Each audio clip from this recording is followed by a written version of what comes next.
Pada segmen ini kita belajar tentang kata sifat dari deklensi 1 dan 2. Pertama kita perhatikan infleksi. Untuk infleksi dibagi menjadi dua. Ada infleksi untuk kata sifat yang berakhiran konsonan selain row, dan ada infleksi untuk kata sifat akhiran vokal dan row. Pertama, infleksi kata sifat yang punya akhiran konsonan selain row. Saya akan menggunakan kata agathos yang artinya baik untuk menginfleksi di bagian ini. Ada tunggal dan jamak, ada kasus, yaitu nominatif, vokatif, akusatif, genetif, dan datif. Lalu ada gender. Kata sifat memiliki 3 gender, yaitu maskulin, feminin, dan netral. Beda dengan kata benda yang hanya mempunyai satu jenis gender untuk setiap kata benda. Untuk maskulin, agathos, agate, agathon, agatho, agatho. Lalu jamaknya agathoi, agathoi, agathos, agathon, agatois. Feminin agate, agate, agaten, agates, agate. Jamak agatai, agatai, agatas, agaton, agatais. Netral agaton, agaton, agaton, agato, agato. Jamaknya agata, agata, agata, agaton, agatois.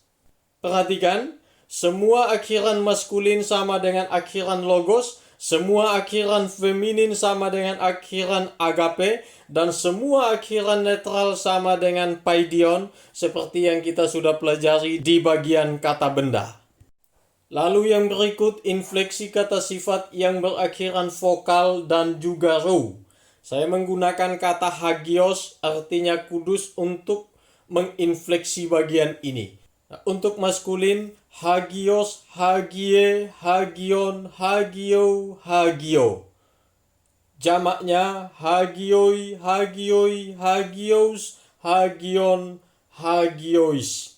Feminin hagia, hagia, hagian, hagias, hagia. Hagiai, hagiai, hagias, hagion, hagiais. Netral hagion, hagion, hagion, hagio, hagio. Hagia, hagia, hagia, hagion, hagiois. Semua akhiran feminin bagi kata hagia sama dengan akhiran tusia. Nah, kata sifat ini merupakan kata yang bisa dipakai untuk memodifikasi kata benda atau kata ganti, atau memperjelas maksud dari kata benda atau kata ganti yang hendak dijelaskan oleh kata sifat.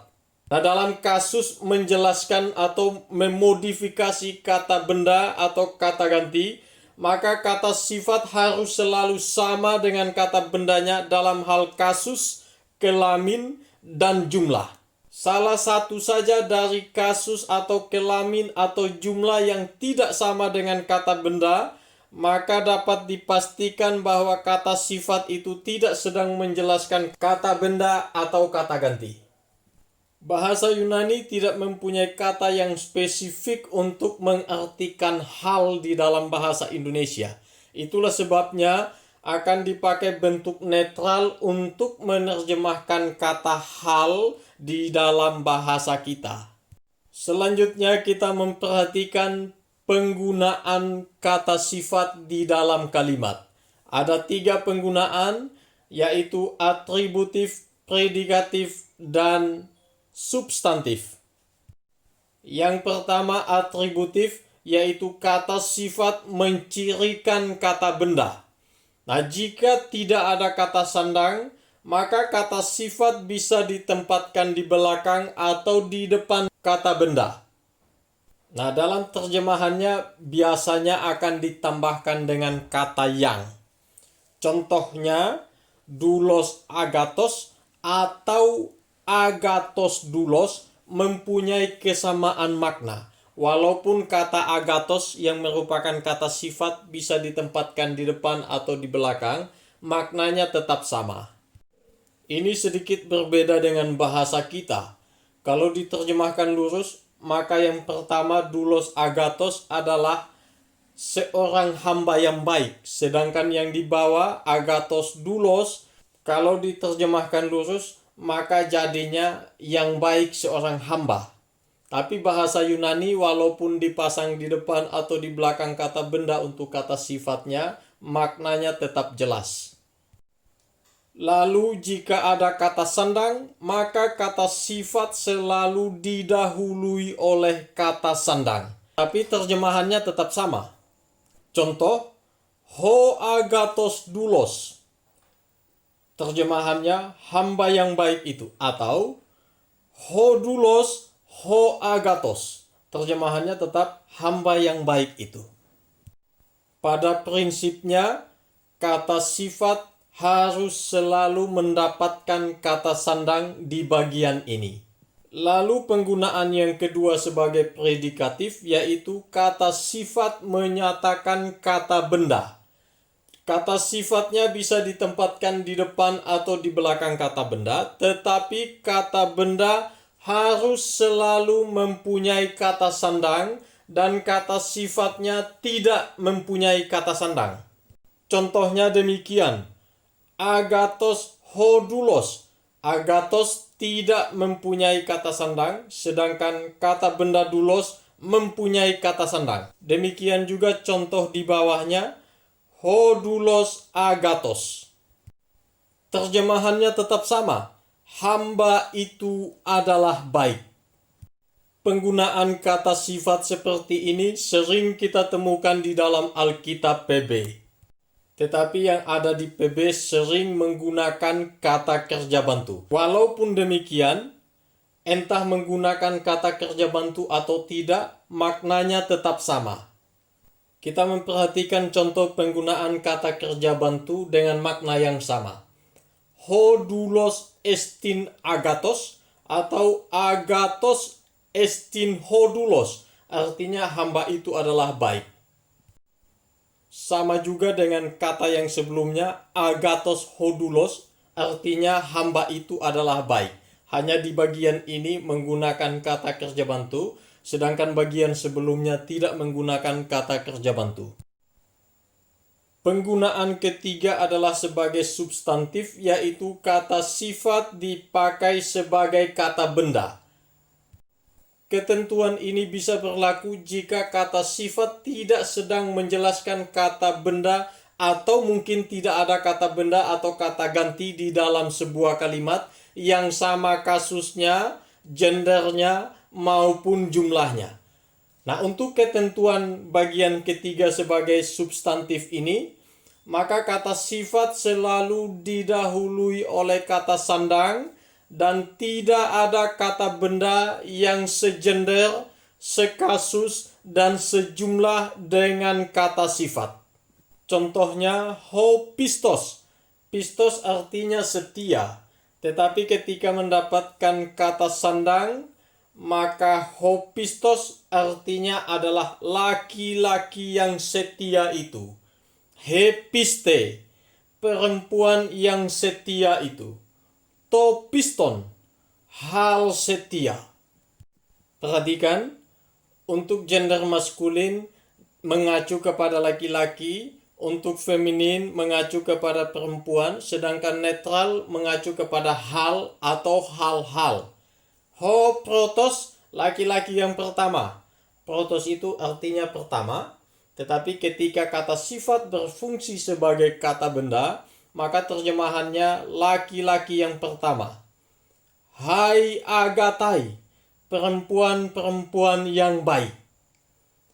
Ta agatai, hal-hal yang baik. Salah satu contoh penggunaan kata sifat terdapat di dalam Matius 24 ayat 45. Siapakah hamba yang setia dan bijaksana yang diangkat oleh tuannya atas orang-orangnya untuk memberikan mereka makanan pada waktunya? Khusus untuk frasa hamba yang setia dan bijaksana menggunakan kata sifat yang berposisi sebagai atributif. Ini merupakan perumpamaan Tuhan Yesus dalam konteks menanti kedatangan Tuhan yang kedua kali. Maka kita sebagai umatnya haruslah menjadi hamba-hamba yang setia. Kesetiaan hamba kepada tuannya harus teruji bukan hanya ketika berada di hadapan Tuhan, tetapi juga waktu tuannya tidak ada. Kesetiaan kita harus teruji baik ketika ada di hadapan Tuhan maupun ketika Tuhan kita tidak ada di hadapan kita. Prinsip seorang hamba adalah dia akan selalu dan selalu menyenangkan hati tuannya. Berbahagialah setiap hamba yang ketika tuannya tidak ada tetap setia, dan ketika tuannya datang mereka didapatinya setia. Siapakah hamba yang setia dan bijaksana itu? Sekiranya itu adalah saudara yang menonton video ini. Kita masuk contoh kalimat. Ho apostolos, ho agapetos, grafei kainen epistolen. Kita menganalisa masing-masing kata, lalu nanti kita akan terjemahkan. Ho apostolos, ini merupakan kata benda dengan kasus nominatif maskulin dari deklensi kedua, jumlah tunggal dari leksikal apostolos dan terjemahan rasul itu. Ho agapetos merupakan kata sifat. Nah, perhatikan, kasusnya sama dengan apostolos, yaitu nominatif. Gender, jumlah juga sama dengan apostolos. Leksikalnya agapetos dan terjemahan terkasih. Nah, dengan kesamaan kasus gender dan jumlah, maka dapat dipastikan bahwa agapetos sedang mencirikan apostolos. Sehingga apostolos dan agapetos merupakan satu paket dalam terjemahan. Selanjutnya kata kerja grafei, tense-nya present indikatif aktif, orang ketiga tunggal dari kata grafo, dan diterjemahkan dia menulis. Selanjutnya kainen, ini merupakan kata sifat dengan kasus akusatif feminin, tunggal, kainos, dan terjemahan baru. Epistolen, kasusnya akusatif feminin, deklensi 1, tunggal, epistole, terjemahan surat. Semua unsur kata sifat dan kata benda sama, hanya saja kata benda ditambahkan deklensi sedangkan kata sifatnya tidak. Untuk kata kainen dan epistolen itu mempunyai kesamaan kasus, gender, dan jumlah. Dengan demikian dipastikan bahwa ini merupakan satu paket di dalam terjemahan. Dari total analisa itu, maka kita dapat menerjemahkan kalimat Yunaninya sebagai berikut. Rasul yang terkasih sedang menulis sebuah surat yang baru. Latihan. Analisa dan terjemahkan kalimat berikut. Hoi tokoi filosin to evangelion. Selamat semangat mengerjakan, Tuhan memberkati.